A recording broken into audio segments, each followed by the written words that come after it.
पाहिजे एवढीच माझी या निमित्ताने अपील आहे। अध्यक्ष महोदय, यासोबत बीडमध्ये जे प्रकरण मस्साजोगला या ठिकाणी झालं,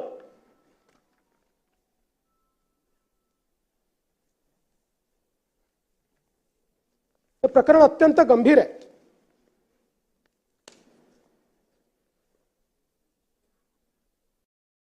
यातनं खरं म्हणजे एक केवळ संतोष अण्णा देशमुख यांची निगृण हत्या करण्यात आली इथपर्यंत हे प्रकरण मर्यादित नाही। या प्रकरणाची पाळंमुळं खोदावी लागतील आणि त्यातनं बीड जिल्ह्यामध्ये ज्या प्रकारची लॉलेसनेसची परिस्थिती आपल्याला पाहायला मिळते आहे, ती परिस्थिती आपल्याला संपवावी लागेल। आपण जर याची पार्श्वभूमी थोडी बघितली तर खऱ्या अर्थानं आवाडा एनर्जी यांनी एक फार मोठी गुंतवणूक त्या ठिकाणी सोलरमध्ये केलेली आहे, बीडमध्ये केली आहे। त्यांचं नाव आवाडा ग्रीन एनर्जी आहे। ते सोलर आणि पवन चक्कीचं काम करतात। त्या पवन चक्कीमध्ये त्यांनी केलेली आहे आणि यातनं मोठ्या प्रमाणात त्या ठिकाणी कामं निघतायत, लोकांना रोजगार मिळतो आहे।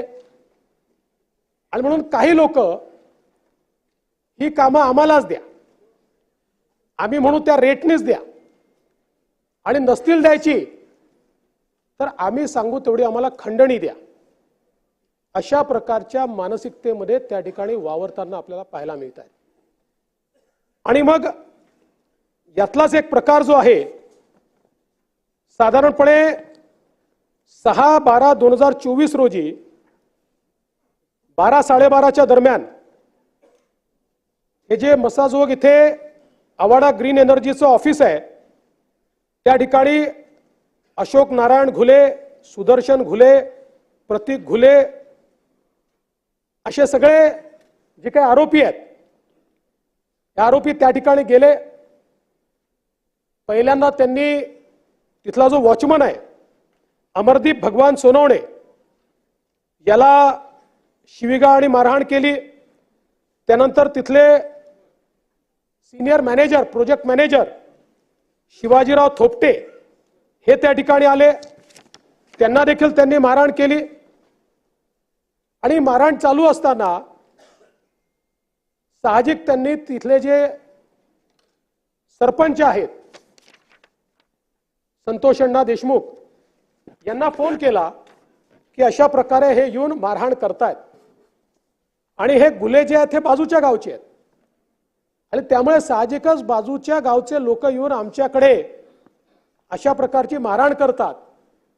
म्हणून ते त्या ठिकाणी आले आणि त्या ठिकाणी आल्यानंतर तिथे थोडी मारहाण झाली आणि अर्थातच देशमुखांसोबत देखील अनेक लोक आले होते। त्यांनी एक प्रकारे हे येऊन इथे जर दादागिरी करत असतील तर यांना धडा शिकवला पाहिजे या हिशोबाने त्यांना थोडा चोप दिला आणि त्याचा व्हिडिओ देखील मोठ्या प्रमाणात व्हायरल झाला की कशा प्रकारे हे घुले वगैरे दादागिरी करत होते आणि कशा प्रकारे त्यांना मार खावा लागला, अशा प्रकारचा एक व्हिडिओ व्हायरल झाला।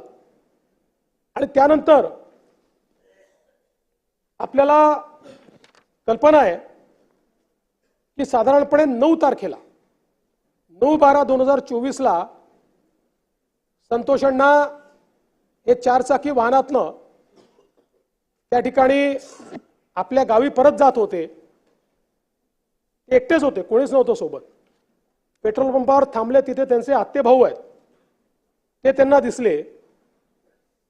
त्यांनी त्यांना बोलवलं की चल माझ्यासोबत। ते ड्रायव्हिंग सीटवर बसले, हे बाजूच्या जागेवर बसले आणि हे त्या ठिकाणून निघाले।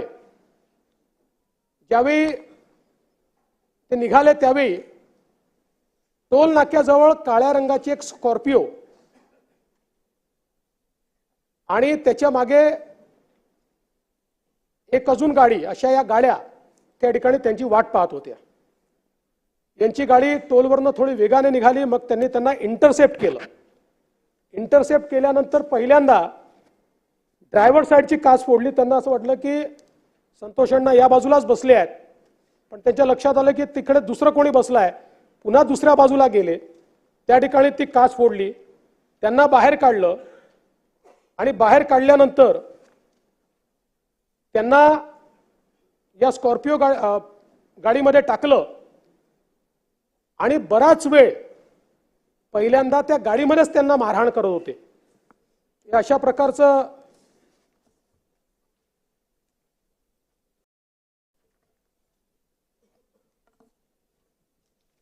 अशा प्रकारच्या तारा होत्या की ज्या तारांच्या अशा त्या गुंडाळून आणि जे पाठीवर सगळे व्रण दिसत आहेत ते याचे व्रण आहेत.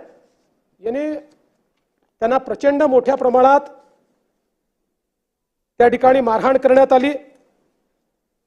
त्याच्यानंतर पुढे त्यांना उतरवून मारहाण करण्यात आली आणि ज्यावेळी असं लक्षात आलं की आता हे जिवंत नाहीत, त्यावेळी त्यांना सोडून हे सगळे लोक पळाले. आता या सगळ्या याच्यात सातत्याने सरपंचांचा भाऊ हा घुले यांच्या संपर्कात होता आणि तो घुले त्यांना सारखा सांगायचा 20 मिनिटात सोडतोय, 15 मिनिटात सोडतोय. अशा प्रकारे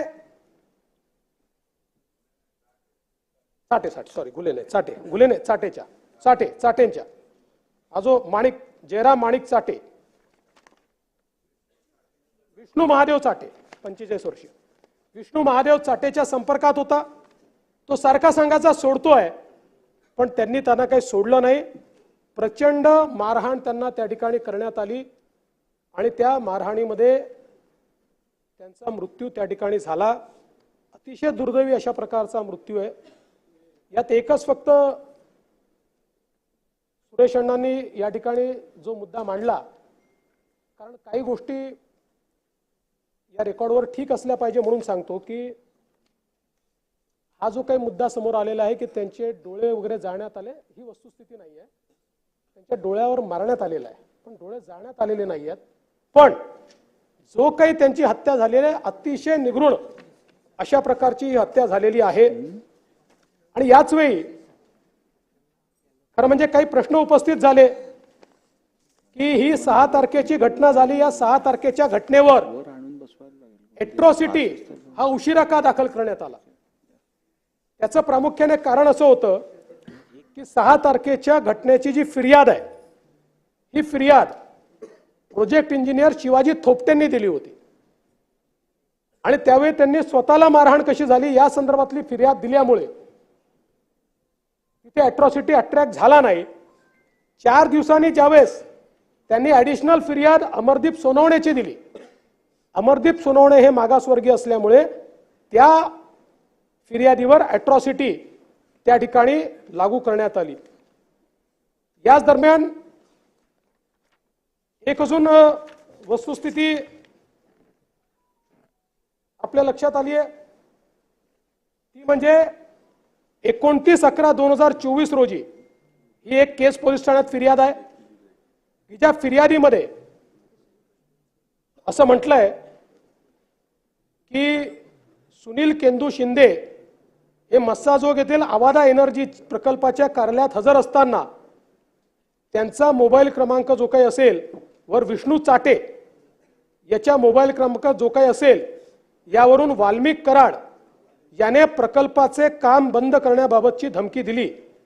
तसेच दुपारी 14:30 सुदर्शन घुले याने कार्यालयात येऊन काम बंद करण्याबाबत धमकी दिली व काही दिवसापूर्वी Shivaji Thopte project senior manager यांना वाल्मिक कराड याने परळी येथे बोलवून आवादा कंपनीचे काम बंद करा, अन्यथा 2 करोड रुपये देऊन काम चालू ठेवा असे सांगितले व वेळोवेळी विविध लोकांचे मोबाईलवरून प्रत्यक्ष अप्रत्यक्षरित्या प्रकल्पाचे काम बंद न ठेवल्यास मारहाण करण्याच्या व जीवे मारण्याच्या धमक्या दिल्या। हा गुन्हा आधी घडलेला आहे, त्यानंतर हा गुन्हा घडलेला आहे। मात्र या संपूर्ण प्रकरणामध्ये या दोन्ही गुन्ह्यांचा काय संबंध आहे याची चौकशी आपण करतोय। मी या निमित्ताने या सभागृहाला आश्वस्त करू इच्छितो, हा जो काही गुन्हा घडलाय याचा मास्टरमाइंड कोणीही असला तरी त्याच्यावर कारवाई केलीच जाईल। आपण वारंवार वाल्मिक कराडचं नाव घेतलं म्हणून नाव घेऊन सांगतो की या गुन्ह्यामध्ये, एका गुन्ह्यात तर त्याचा पुरावा दिसतोच आहे, त्याच्यावर कारवाई होणारच आहे, पण याही गुन्ह्यामध्ये जर वाल्मिक कराड बद्दलचे पुरावे असतील तर तो कोण आहे, कुठल्या पक्षाचा आहे, कोणाकोणासोबत फोटो आहे, सगळ्यांसोबतच आहे। आमच्या सोबत आहे, यांच्या सोबत आहे, पवार साहेबांसोबत आहे, सगळ्यांसोबत आहे। कोणासोबत फोटो आहे याचा विचार न करता कारवाई केली जाईल। कारण मी काल देखील बोललो, ज्या प्रकारे बीड जिल्ह्यामध्ये अराजकाचं राज्य तयार करण्याचा प्रयत्न होतोय आणि विशेषतः काही सदस्यांनी सांगितलं, सुरेश अण्णांनी देखील सांगितलं, कोणावर 307 लावायच्या, कोणावर वेगवेगळ्या केसेस लावायच्या। मला असं वाटतं की अतिशय चुकीचं या ठिकाणी घडतं आहे आणि पोलीस प्रशासनाची जबाबदारीच आहे। मी काल देखील डीजींना सांगितलं की याचा दोष हा पोलीस प्रशासनाचा देखील आहे। पोलिसांनी देखील एखाद्यावर जर एखादी आपण फिर्याद नोंदवतोय तर त्याची वस्तुस्थिती काय आहे, मग इकडे फिर्यादी नोंदवायच्या आणि मग तिकडे बेसमरी करायची आणि मग मध्यंतरीच्या काळामध्ये हे सगळे निर्धावलेले अशा प्रकारचं काम करताना आपल्याला पाहायला मिळतात। हे यापुढे सहन केलं जाणार नाही। मी या सभागृहाला आश्वस्त करतो, या बीड जिल्ह्यामध्ये अशा प्रकारच्या क्रिमिनल ऍक्टिव्हिटी करणारे जे कोणी असतील यांची पाळंमुळं आम्ही खणून काढू आणि यांच्यावर तर मी सांगितलेलं आहे, कारण सगळ्यांवर गुन्हे आहेत, त्यामुळे 302 वगैरे सगळं तर लागेलच, पण सोबत यांच्या सोबत काम करणारे जेवढे लोक आहेत वेगवेगळ्या गुन्ह्यांमध्ये, हे सगळे एकत्रितपणे मकोकाच्या गुन्ह्याला पात्र होतात। त्यामुळे यांच्यावर मकोका देखील या ठिकाणी लावण्यात येईल। दुरान्वयानेही जे जे लोक या गुन्ह्यामध्ये प्रत्यक्षपणे किंवा या गुन्ह्याला एड करतायत अशा प्रकारचं निष्पन्न झालं, त्यांनाही संघटित गुन्हेगारीचा भाग समजून त्यांनाही मोकामध्ये टाकण्यात येईल। आणि बीड जिल्ह्यामध्ये वाळू माफिया, बीड जिल्ह्यामध्ये या ठिकाणी वेगवेगळ्या उद्योगांना त्रास देणारे अशा प्रकारचे जे लोक आहेत, भूमाफिया पण असतील, एक मोहीम हातामध्ये घेऊन या सर्व लोकांवर संघटित गुन्हेगारीच्या अंतर्गत त्या ठिकाणी कारवाई करण्यात येईल। आणि हे जे सगळं प्रकरण आहे, या प्रकरणामध्ये 2 प्रकारची चौकशी आम्ही करणार आहोत। एक आयजी लेवल अधिकारी यांच्या अंतर्गत एसआयटी तयार केलेली आहे, ती एसआयटी या प्रकरणाची पूर्ण चौकशी करेल। आणि दुसरीकडे, कारण शेवटी एसआयटी चौकशी करताना गुन्ह्याच्या अनुषंगाने करते, इकोसिस्टीमच्या अनुषंगाने चौकशी झाली पाहिजे, म्हणून न्यायालयीन चौकशी देखील या संपूर्ण प्रकरणाची या ठिकाणी केली जाईल। टाइमलाइन आपण साधारणपणे 3 ते 6 महिन्यात पूर्ण करू, 3 ते 6 महिन्यात। आणि स्वर्गीय संतोष देशमुख जे आहेत यांच्यासारखा एक युवा सरपंच, खरं म्हणजे मी मगाशी देखील बोललो, कोणाच्या जीवाचं मोल आपण पैशाने करू शकत नाही, तथापि एक छोटीशी मदत म्हणून त्यांच्या परिवाराला 10 लाख रुपयाची मदत ही राज्य सरकारच्या वतीनं करण्यात येईल आणि या संपूर्ण प्रकरणाची गंभीरता आणि त्यासोबत या ठिकाणी जी प्रकरणं बाहेर येत आहेत या सगळ्या प्रकरणांमध्ये कुठेतरी पोलीस प्रशासनाची कुचराई दिसत असल्यामुळे बीडच्या एसपींना ट्रान्सफर करण्याचा निर्णय हा या ठिकाणी मी घेतलेला आहे। महाजनांचा जो विषय पाटीलला तो ऑलरेडी आपण सस्पेंड केलाय, पण महाजनांच्या संदर्भात मी माहिती घेतली। बघा, चुकीच्या व्यक्तीवर कारवाई होऊ नये म्हणून मी तुम्हाला टाइमलाईन सांगतो आणि ही जी टाइमलाईन आहे ही सगळी सीसीटीव्ही फुटेजमध्ये उपलब्ध आहे। 15:24 किडनॅपिंग झालं, 15:35 महाजन यांना मृतकाच्या भावाचा फोन आला, 15:43 सुदर्शन घुलेचं लोकेशन हे त्यांनी चिचोली माळी शिवारात असल्याचं महाजनांनी असर्टन केलं। 15:52 शासकीय आपलं वाहन त्या ठिकाणून रवाना झालेलं आहे आणि त्या भागामध्ये पूर्ण भागामध्ये स्वतः महाजन आपली टीम घेऊन फिरताना दिसत आहेत। 16:26 त्या ठिकाणी त्यांचं बोलणं हे शिवराज देशमुख म्हणजे जे त्यांचे आत्ते भाऊ आहेत, जे ड्रायव्हर होते, त्यांच्याशी झालेलं आहे आणि 16:36 देखील त्यांचं टोल नाक्यावर लोकेशन दिसतंय पूर्ण त्यांच्या टीम सहित। त्यामुळे या संपूर्ण केसमध्ये सर्वात क्विक रिस्पॉन्स जर कोणी दिला असेल तर हे जे काही पीए महाजन आहेत त्यांनी दिलेला आहे आणि त्यांच्याबद्दल घरच्यांची देखील तक्रार नाही आहे। त्यामुळे चुकीच्या माणसावर कारवाई होऊ नये। बाकी इतरांनी ज्या वेगानं कारवाई करण्याची गरज होती ती कारवाई न केल्यामुळे आपण त्यांच्यावर कारवाई केलेली आहे। मी पुन्हा एकदा सभागृहाला आश्वस्त करू इच्छितो की कायदा आणि सुव्यवस्था ठेवणं ही सरकारची आणि आपल्या सगळ्यांची जबाबदारी आहे। कुठल्याही प्रकारे जातीय तणाव निर्माण होऊ नये, कुठल्याही प्रकारे या ठिकाणी कोणी कोणाला लुटताय, ओरबाडताय, खंडणी वसूल करताय, अशा प्रकारचे प्रकार घडू नयेत। या दृष्टीनं पुढच्या काळामध्ये देखील पोलीस विभागाला तत्परतेनं कारवाई करण्याकरता या ठिकाणी सांगितलं जाईल।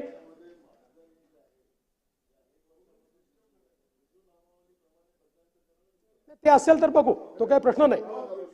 नाही ते ठीक आहे, तो प्रश्न नाही। बघा, मी जर वरिष्ठ अधिकाऱ्यांवर कारवाई करतोय तर कनिष्ठांवर करायला काय प्रॉब्लेम आहे, पण जो नाही त्याच्यावर कारवाई करून पोलिसांमध्ये चुकीचा संदेश देऊन चालणार नाही। पोलिसांचे मॉरल ठेवावं लागतं। हा फोर्स आहे, या फोर्समध्ये जर कोणी ठीक काम करत असेल त्याला तुम्ही केवळ जनभावने करता किंवा एखाद्या गोष्टी करता विक्टिमाइज केलं तर पोलिसही मग काम करणार नाहीत, ते हात झटकतील। आणि म्हणून निश्चितपणे आपण जे सांगितलं त्या सगळ्या गोष्टींकडे आपण लक्ष देऊ आणि या सगळ्या प्रकरणांमध्ये गांभीर्याने या ठिकाणी शासनाने दखल घेतली आहे, त्याच्यावर शासन कारवाई करेल एवढंच या निमित्ताने सांगतो। बसा बसा बसा बसा बसा बसा नाही ना, मुळीच नाही, बसा खाली बसा, मुळीच नाही। 101च्या चर्चेत राईट टू रिप्लाय नसतो। तुम्हाला पाहिजे असेल तर मी रुलिंग देतो। नियम वाचून दाखवू का? नियम मुळीच नाही, कशाला राईट टू रिप्लाय नसतो का द्यायचा? नाही, चला औचित्य।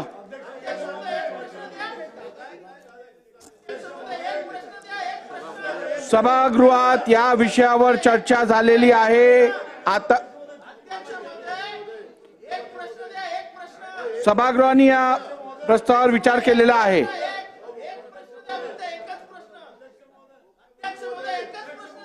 चला, कोणाचा नंबर होता? महेश सावंत, श्री महेश सावंत।